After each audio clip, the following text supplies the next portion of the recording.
Hello बच्चों, कैसे हो आप सब। उम्मीद करते हैं आप लोग अच्छे होंगे। मैं हूं कुमार जी सर और आज मैं आपको बताने वाला हूं जो क्लास 10th का जो आप लोगों का मंथली एग्जाम हुआ था अक्टूबर महीने 2024 का, जिसमें मैथमेटिक्स यानी कि गणित का पेपर आज हम आपको करवाने वाले हैं। जैसा कि आपको पता है कि ये पूरे 50 नंबर का पेपर होता है मंथली टेस्ट में, जिसमें आपको 1.5 घंटे का समय दिया जाता है। इसमें ऑब्जेक्टिव क्वेश्चन जो है आपसे 1 से 30 तक रहता है, लेकिन आपको बनाना क्या है वो है 25 को, चाहे आप कोई भी 25 को प्रश्न बना सकते हैं। उम्मीद है आप 25 को प्रश्न जरूर बनाए होंगे।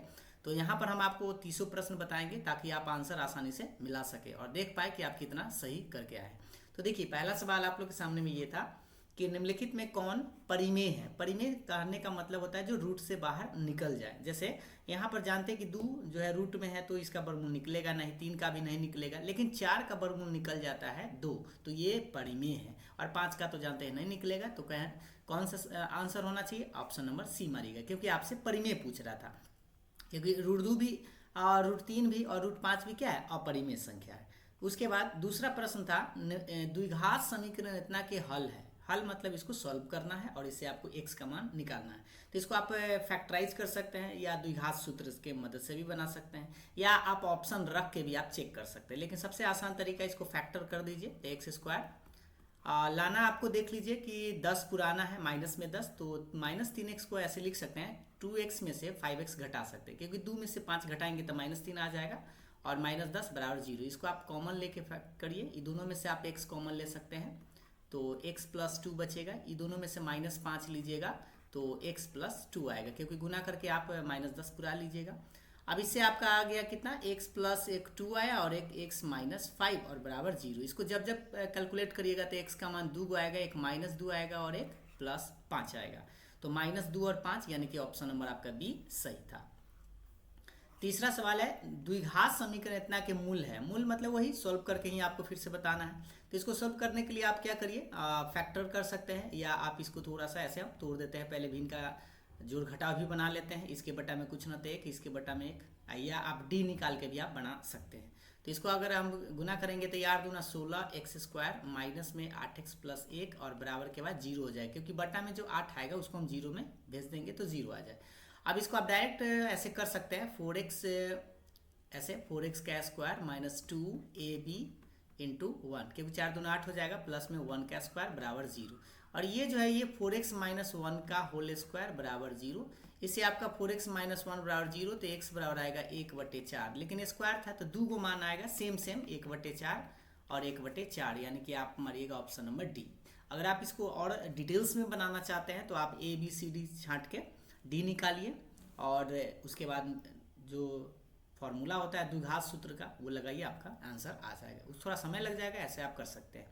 4 नंबर है साइन ए का मान आपसे पूछ रहा है कॉट ए के पदों में, यानी साइन का मान आपसे पूछ रहा है। ठीक है, साइन का मान आपसे पूछ रहा है, लेकिन आंसर जो आना चाहिए वो कॉट के रूप में होना चाहिए। तो सबसे पहले हम साइन को क्या लिख सकते हैं, कॉसेक में लिख दीजिए। तो 1/कॉसेक आप जानते हैं, ठीक है, 1/, ये कॉसेक को हम कॉट में आसानी से ले जा सकते हैं। कॉट का ये फॉर्मूला आप जानते हैं 1 + कॉट स्क्वायर ए, क्योंकि 1 + कॉट स्क्वायर ए कॉसेक स्क्वायर ए निकलेगा, रूट से बाहर एगो आ जाएगा, यानी कि साइन ए का जो आंसर कॉट में अगर लिखना हो तो हम लिख सकते हैं 1/√1 + कॉट स्क्वायर ए, यानी कि पहला आंसर इसका सही था। 5वां नंबर सवाल है साइन 63/cos 27। तो देखिए इस तरह के प्रश्न में आप क्या करिएगा, पहले चेक कर लीजिएगा कि 63 डिग्री है और यहाँ पे 27 डिग्री है। दोनों को जोड़ के आप 90 अगर पूरा है तो समझिए कट ही जाएगा, क्योंकि साइन कॉस में चेंज होता है। तो आप क्या, आपको करना क्या है, किसी एक को चेंज कर देना है। तो 90 में से 63 मत घटाइएगा, कितना घटाइएगा कि 63 आ जाए, तो 27 घटा सकते हैं क्योंकि 63 आ जाएगा, और नीचे वाला को छोड़ दीजिएगा। याद रखिएगा कोई दोनों में से कोई एक ही को चेंज करना है। तो साइन 90 - थीटा क्या होता है, कॉस थीटा, यानी कि कॉस 27 और बटा में कॉस 27 आपका रहेगा, कट जाएगा एक बार में। तो आंसर आपका एक आना चाहिए, तो ऑप्शन नंबर सी में टिक करिएगा। थोड़ा सा कलर चेंज कर लेते हैं, ये आपका ऑप्शन नंबर सी। 6 नंबर सवाल कर रहा है 7 कॉसेक स्क्वायर है -7 कॉट स्क्वायर है। सबसे पहले आप क्या करिए, दोनों में से आप 7 को कॉमन ले लीजिए, तो ये आपका बचेगा कॉसेक स्क्वायर है माइनस में कॉट स्क्वायर है। अब आप बताइए 7 तो रहेगा, और ये आप पढ़े होंगे cosec square theta minus cot square theta का मान 1 होता है, यानी 7 में 1 से गुना करेंगे तो 7 आंसर आएगा, यानी कि ऑप्शन नंबर सी आपका सही है। 7वां नंबर सवाल देखेंगे 1 + tan स्क्वायर है बटा 1 + कॉट स्क्वायर है। तो यहाँ पर भी आपको फॉर्मूला ही लगाना है। 1 + tan स्क्वायर थीटा का फॉर्मूला होता है सेक स्क्वायर थीटा, ये है तो ये लिखिएगा। 1 प्लस कॉट स्क्वायर क्या होता है, कॉस ए के स्क्वायर है, तो लिखेंगे कॉस ए के स्क्वायर है। बट आंसर इस तरह से नहीं है तो आपको और बढ़ाना पड़ेगा। तो सेक को आप लिख सकते हैं 1 बाई कॉस स्क्वायर है, और कॉसेक को लिख सकते हैं 1 बाई साइन स्क्वायर है। ठीक है, अभी थोड़ा सा भाग में गुना में उलट जाएगा, तो सबसे पहले साइन स्क्वायर है ऊपर चला जाएगा और कॉस स्क्वायर है बटा में रहेगा। और इसका फॉर्मूला होता है साइन बाई कॉस क्या होता है, टैन स्क्वायर है। यानी आंसर आपका आना चाहिए ऑप्शन नंबर सी। यहाँ पे ये टैन स्क्वायर है दिखाई दे रहा होगा, ये ऑप्शन नंबर सी आपका सही है। 8 नंबर सवाल है कि साइन थीटा बराबर है कॉस थीटा के, तो आपसे पूछ रहा है कि थीटा का वैल्यू क्या होगा। तो जैसा कि आपको पता है कि साइन और कॉस में कितना डिग्री का मान बराबर होता है, तो 45 डिग्री। आप डायरेक्ट भी टिक कर सकते हैं, या आप इसको अगर बनाना चाहें तो ऐसे आप कर सकते हैं, साइन थीटा अगर कॉस थीटा के बराबर है तो इसको हम ऐसे लिख सकते हैं कि साइन के बटा में कॉस कर देंगे, यानी दोनों तरफ आप कॉस से भाग दे सकते हैं, तो ये कॉस बटा में आ जाएगा, तो इधर एक बचेगा, तिरछा तिरछी गुना कीजिएगा आ जाएगा। अब साइन बटे कॉस आप जानते हैं कि क्या होता है, टैन थीटा, और टैन थीटा बराबर 1 है। इसका मतलब आप यह भी जानते हैं कि टैन थीटा 1 के चलते हम लिख सकते हैं टैन 45, टैन से टैन हटाएंगे तो थीटा का मान कितना निकलेगा, 45 डिग्री। या आप सिंपल सी बात आप जानते हैं कि साइन और कॉस में, हम आपको ये बात बहुत बार भी बताए होंगे कि साइन और कॉस में कितने डिग्री का मान बराबर होता है, तो 45 डिग्री का बराबर, क्योंकि 1/√2 आप जानते हैं कि साइन 45 का मान भी 1/√2 होता है, कॉस 45 का मान भी 1/√2 होता है। तो ऑप्शन कौन सा मारिएगा, ऑप्शन नंबर बी। 9 नंबर सवाल देखिएगा, निम्नलिखित में किसका मान इकाई के बराबर नहीं है, मतलब 1 के बराबर नहीं, किसका मान 1 नहीं है ये पूछ रहा है। तो देखिए यहाँ पर sign theta into cosec theta, इसका मान आप जानते हैं 1 होता है, क्योंकि साइन का उल्टा कॉसेक होता है, तो कट के 1 आएगा। कॉस का उल्टा सेक होता है, इसका मान भी 1 आएगा। यहाँ पर 0 है या थीटा है, थोड़ा सा हमको चेक कर लेते हैं, और वैसे भी फार्मूला तो लग ही जाएगा, ठीक है। Tan theta into cot theta आप लिख सकते हैं 1, sine theta into cos theta, यानी यहाँ पर 0 अगर लेंगे तो साइन 0 तो 0 होता है, कॉस 0 कितना होता है, 1 होता है, तो कहेंगे इसका आंसर था 0 आ गया। ऐसे अगर हम 0 पर भी बना कर देख लेते हैं, साइन 0 0 और कॉसेक 0 जो है, अगर यहाँ पर थीटा है या 0 है, थोड़ा सा कन्फ्यूजन है, यहाँ पर देख लेते हैं। हाँ, इसका मान यही है, ठीक है, ये ऑप्शन नंबर आप डी टिक करिएगा, ठीक है, क्योंकि इसका 0 आएगा। अब 0 के यहाँ पर आप ले सकते हैं कि साइन का उल्टा कॉसेक होता है तो 1 आ जाएगा, कॉस का उल्टा सेक होता है तो 1 आ जाएगा, टैन का उल्टा कॉट होता है तो 1 आ जाएगा, बट साइन जो है कॉस का उल्टा नहीं होता है, ठीक है।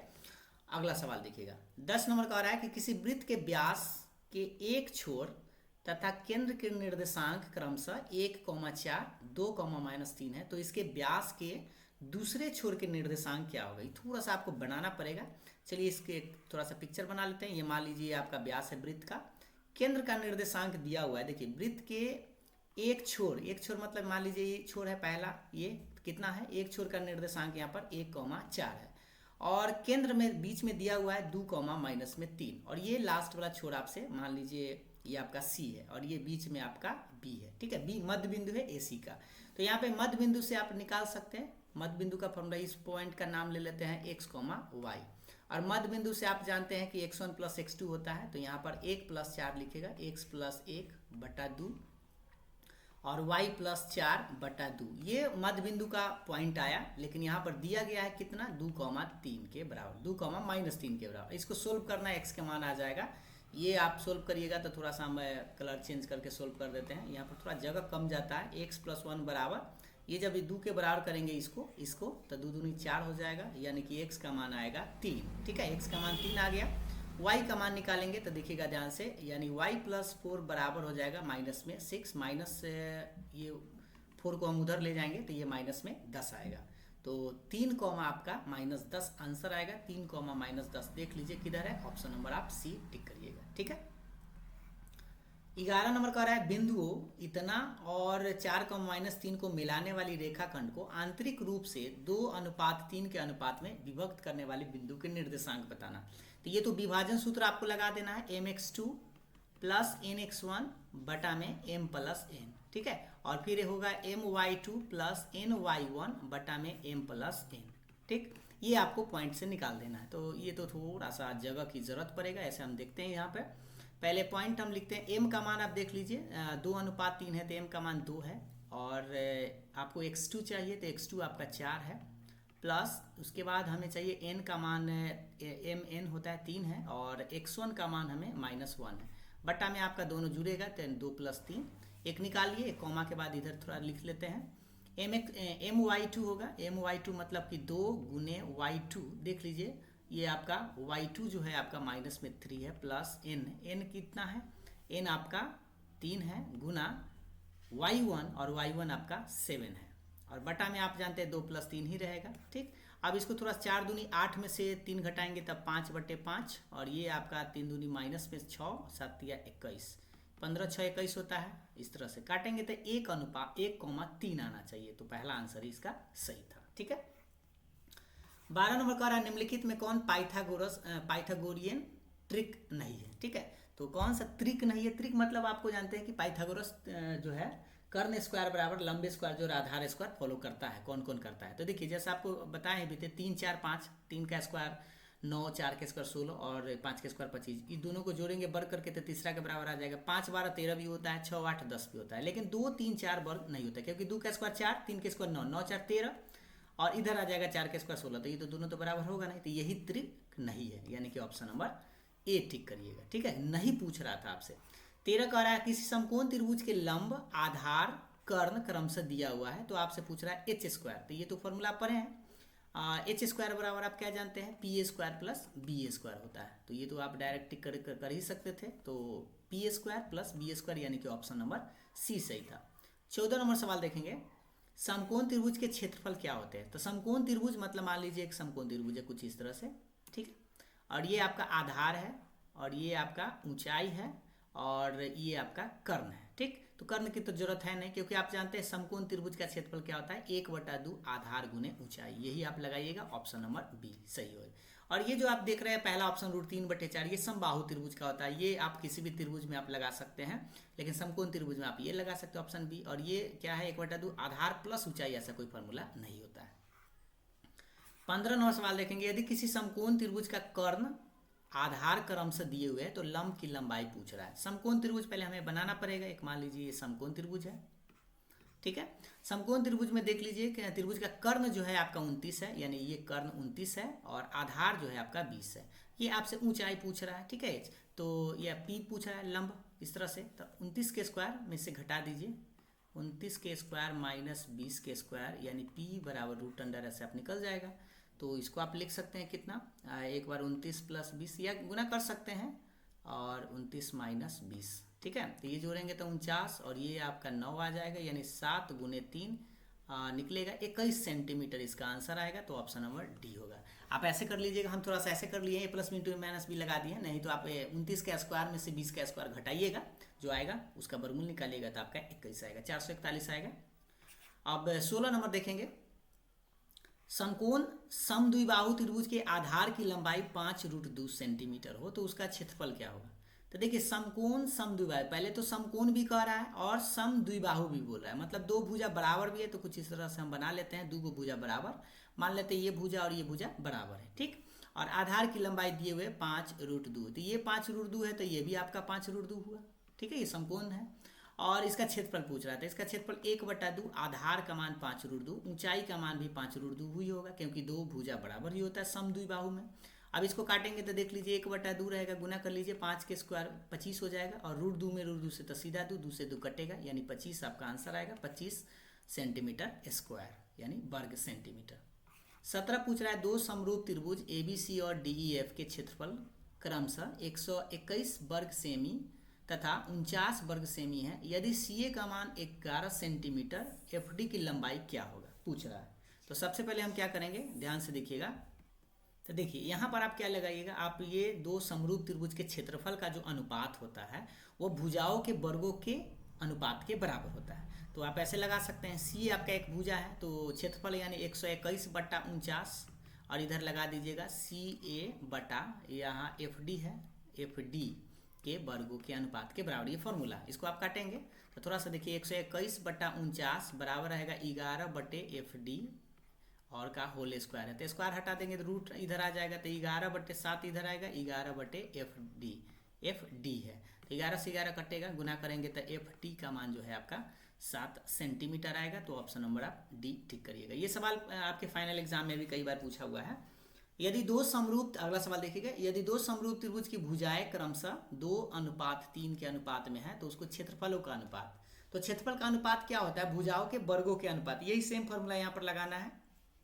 तो क्षेत्रफल का जो अनुपात हो जाएगा, क्षेत्रफल का जो अनुपात हो जाएगा, ठीक है, क्षेत्रफल का अनुपात जो होगा वर्गों के भुजा के अनुपात के बराबर होता है। तो 2/3 का वर्ग कर दीजिएगा, यानी कि 4/9, यानी कि 4:9 आएगा। आंसर हो जाएगा पहला आंसर ही आपका, सॉरी ऑप्शन बी सही है।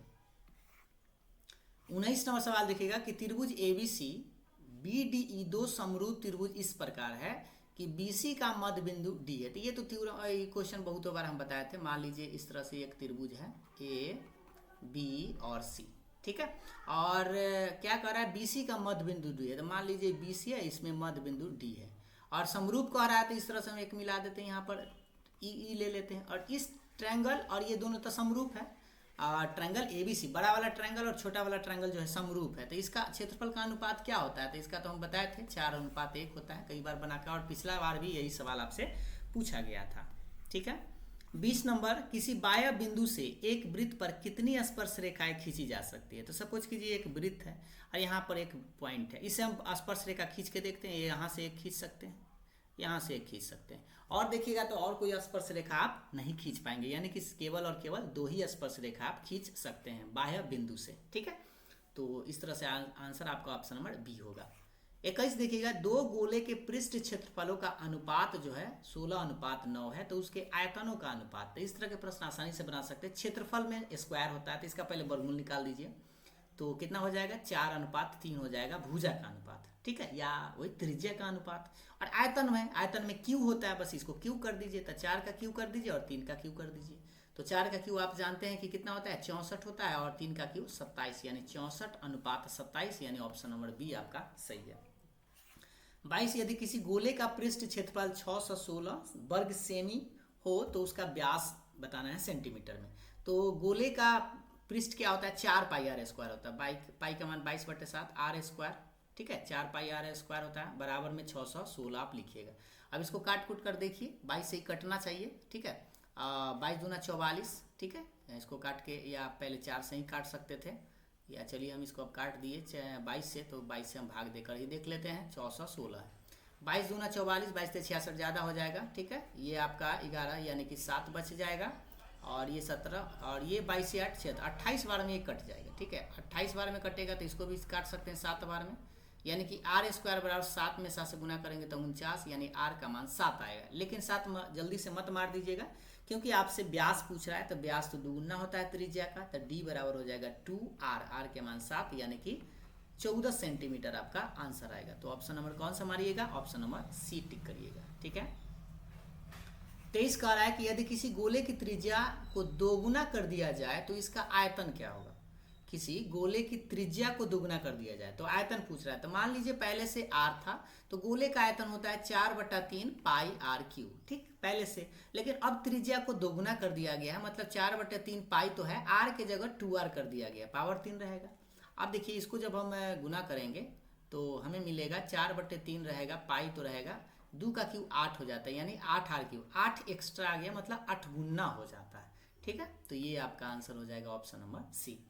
ऐसा इसलिए हम जल्दी में थोड़ा सा आपको बता रहे हैं, क्योंकि देखिए पहले से आपका 4/3 πr³ रहेगा, और ये आ जाएगा 8 गुने 4/3 πr³, तो 8 गुना हो गया, ठीक है। तो ऑप्शन नंबर सी मारिएगा।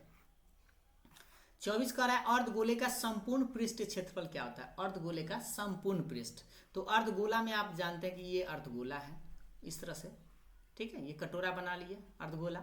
अब अर्धगोला में क्या होता है कि ऊपर वाला एक पृष्ठ भी होता है, ये वाला। तो अर्धगोला का पहले तो आप जानते हैं 2πr² हो गए, लेकिन ऊपर वाला भी ऐड हो जाएगा, एक संपूर्ण पूछ रहा है, तो इसलिए πr² ऐड हो जाएगा, यानी 3πr² इसका आंसर होता है, ऑप्शन नंबर बी मारिएगा।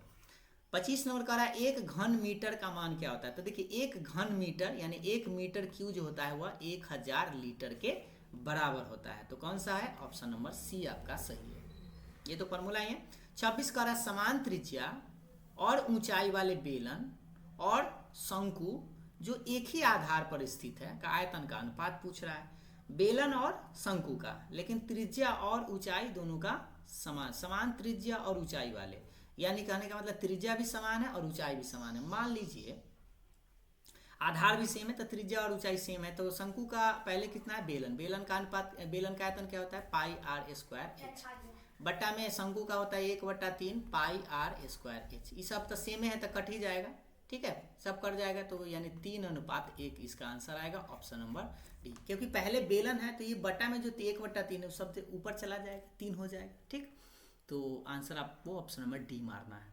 27 कह रहा है 4 सेंटीमीटर त्रिज्या वाले धात्विक गोले को पिघलाकर 2 सेंटीमीटर त्रिज्या वाली कितनी गोलियां बनाई जा सकती है। तो सबसे पहले हम बड़े वाला के निकाल लेते हैं। तो गोले का आयतन आप जानते हैं 4/3 पाई आर क्यू। आर का मान यहाँ पर 4 रखेंगे तो 4 का क्यू रहेगा, ये बड़ा वाला हुआ। छोटा वाला 2 है तो हम इस बड़ा वाला में से छोटा वाला को भाग दे देंगे तो 4/3 पाई आर का मान इस बार 2 का क्यू रखेंगे, सारा सेम सेम है, कट जाएगा। 4 का क्यू 64 और बटा में 2 का क्यू होता है 8, काटेंगे तो 8 गोली इसमें बनाया जा सकता है, ठीक है, 8 गोली इसमें बनेगा, यानी ऑप्शन नंबर बी। 28 नंबर सवाल देखेंगे। वर्ग अंतराल CI क्लास इंटरवल जो है आपका 50 से 60 की संचयी बारंबारता पूछ रहा है। तो सबसे पहले आपको संचयी बारंबारता निकालना पड़ेगा। ये जो बक्सा है इसमें इसी में हम थोड़ा सा जगह नीचे नीचे लिख के संचयी बारंबारता आपको निकाल देते हैं। संचयी बारंबारता निकालने का तरीका आपको जानते हैं। ये पहला में 2 है तो 2 लिखते हैं, ये 2 और 3 जोड़ेंगे तब ये 5 हो जाएगा। 5 में आप 4 जोड़ते हैं तो 9 आ जाएगा। 9 में 5 जोड़ेंगे तो ये आपका 9 5 14 हो जाएगा।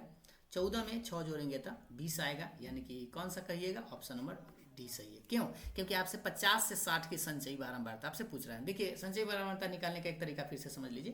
पहले जो 2 है वो सेम लिखते हैं, 2 में आगे जोड़ते जाते हैं। 2 में 3 जोड़ेंगे तो 5, 5 में 4 जोड़ेंगे तो 9, और 9 में 5 जोड़िएगा तो 14, और 14 में 6 जोड़िएगा तो 20, यानी 50 से 60 के सामने वाला आपको दिखाई देगा 20। तो आंसर आप मार सकते हैं ऑप्शन डी। 29 नंबर हो गया। अब लास्ट आपका सवाल है 30 नंबर, नहीं एक ये 28 है, 29 नंबर अभी बचा हुआ है। नीचे दी गई बारंबारता सारणी की माध्यिका वर्ग पूछ रहा है। देखिए माध्यिका वर्ग आप कैसे निकालते हैं। माध्यिका वर्ग निकालने के लिए सबसे पहले हम क्या करते हैं, n/2 से ठीक बड़ी निकालते हैं। तो n/2 मतलब सबको पहले फ्रीक्वेंसी निकालना होगी, सबको जोड़िए पहले, ठीक है, सबको जोड़ना होगा। तो जोड़िए 9 3 12 और 12 और 18 एक जोड़ देते हैं तो एक 30 हो जाएगा, 30 30 60 हो जाएगा, और आपका 60 और ये आपका 20 यानी कि 80 आ जाएगा। एक बार फिर से जोड़ लीजिए, 9 3 12, 12 और 18 हो गया आपका 30, 30 और 30 60, 60 और ये आपका 15, ये 75 और 5 80, यानी 80 आया। तो 80/2, 80/2 यानी कि 40 आया, ठीक। 40 से ठीक बड़ी संचयी बारंबारता, लेकिन इसमें आपको संचयी बारंबारता निकालना पड़ेगा। सेम उसी तरह से थोड़ा सा ये निकाल के हम आपको बताते हैं कि थोड़ा सा कलर चेंज करते हैं। ये हम नीचे निकालते हैं संचयी बारंबारता, इसका निकालना होगा उसी तरह से। तो पहला में तो 3 रहेगा, 9 3 12 हो जाएगा, 12 में ये 15 जोड़ेंगे तो 27, 27 में ये 30 जोड़ेंगे तो ये आपका हो जाएगा 57, 57 में 18 जोड़ना पड़ेगा, 8 7 15 हो जाएगा, 8 7 15 के 5 हासिल 1 और 5 1 6 1 7 हो जाएगा, यानी 75 आ जाएगा। 8 7 15 6 1 7, और 75 में ये 5 जोड़ेंगे तब 80, ठीक है। अब पूछ रहा था 40 से ठीक बड़ी संचयी बारंबारता कौन है। तो 40 से ठीक बड़ी कौन आता है, 57 है, यानी कि आपका माध्यिका वर्ग 30 से 40 हो जाएगा, ऑप्शन नंबर सी। थोड़ा सा आपको ये संचयी बारंबारता पहले निकालना है, n/2 से ठीक बड़ी देखना है। 40 से ठीक बड़ा कौन सा हो सकता है, 2700 से 27 तो होगा नहीं, क्योंकि 27 आपको बड़ा में देना है, तो 57 मिलेगा। 57 के सामने जो वर्ग अंतराल होगा यानी 30 से 40, वही आपका माध्यिका वर्ग होगा, यानी आंसर जो आएगा वो 30 से 40 के बीच में ही माध्यिका आता है। लास्ट जो आप लोग का सवाल था, प्रथम 5 अभाज्य संख्याओं का माध्य पूछ रहा है। तो सबसे पहले अभाज्य संख्या आप जानते हैं 5 गो, ठीक, 5 गो अभाज्य संख्या। तो देखिए अभाज्य संख्या 2 से स्टार्ट होता है, 1 को हम अभाज्य संख्या नहीं करते हैं, क्योंकि अभाज्य संख्या का मतलब होता है जो 1 से कटे और स्वयं से कटे, ठीक है। तो यहाँ पर आप देख लेंगे कि 1 तो 1 से कटता है, तो स्वयं तो 1, दोनों एक ही चीज़ है। ये 2 से स्टार्ट होता है, 2 3 5 7, 7 के बाद 9 नहीं होता है, 11 होता है। 5 को पूछा है तो प्रथम 5 ये ले लिए, अब सबको जोड़ दीजिए, ठीक है, जोड़िए। तो 2 3 5 5 10, 10 और ये हो गया 17, 17 और 11 जोड़ेंगे तो 28 बटे कै गो है, 5 गो है, तो 5 से भाग दे दीजिए। तो ये 5 चौका 20, 5 बचे 25 काटेंगे तो बचेगा आपका 25 है तो 3, और ऊपर से दशमलव दीजिएगा तो 6 5 30, यानी कि 5.6 आपका आंसर आएगा। ये ऑप्शन नंबर डी सही है, क्योंकि इसको आप भाग दे सकते हैं, या आप ऐसे 28 गुना 56 हो गया, 10 2 से गुना कर सकते हैं, 56/10 यानी कि 5.6 डायरेक्ट आप कर सकते हैं, ठीक। तो ये 30 को प्रश्न था, थोड़ा सा इसमें समय आपको ज़्यादा लगा होगा, बनाने में समय लग गया है। तो ये इस वीडियो को यहीं रोक देते हैं। अब सब्जेक्टिव सवाल है, इसको आप खुद से सोल्व करिएगा। एक बार हम आपको दिखा देते हैं सब्जेक्टिव के कौन कौन सा सवाल था। अगर आप नहीं देखें तो इस आपको बनाइएगा ज़रूर, क्योंकि अभी से आप अगर सवाल को बनाते हैं तो आपके फाइनल एग्जाम तक आपको बहुत सारा फायदा करेगा। ठीक है, बनाते बनाते आपका प्रैक्टिस बहुत बढ़िया हो जाएगा। तो चलिए आज के इस वीडियो को यहीं रोकते हैं। वीडियो पसंद आया तो लाइक शेयर जरूर करिएगा। Thank you.